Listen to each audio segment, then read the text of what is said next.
Den el rapport di NZA ta indica que onde é ponto não que continuamente CMC está para trazer adiante esta que é tarifa que o SVB está paga para legal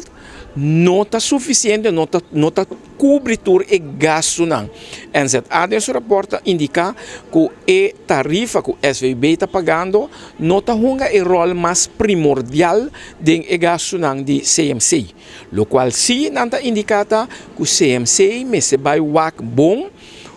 para o que está su gasto não, manejo de gasto não tem que vai buscar maneira para reduzir não gasto não. Isso significa que no momento que você faz o encopo de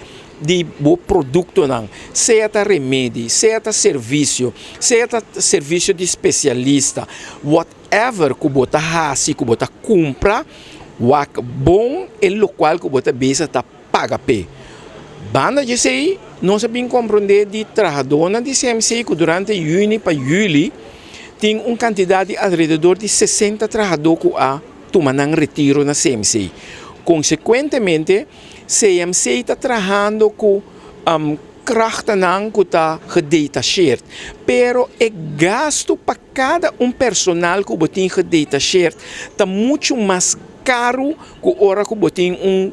personal local que está em serviço, mas sobre botem gasto de entre outro transporte, gasto de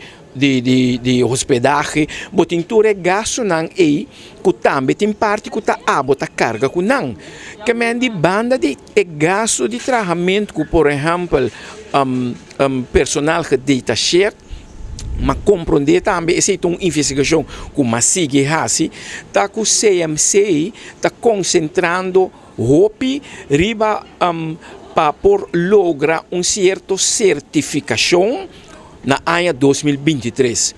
Consequentemente, não está bezig não invertir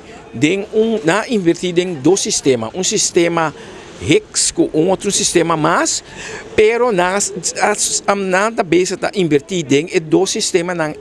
pero realidade está custando CMC mais a roupa placa, sendo que ainda é trabalhador não bota papel com neto bisabo, não está mira o resultado que não está obtendo com toda a inversão que o CMC está fazendo em sistema não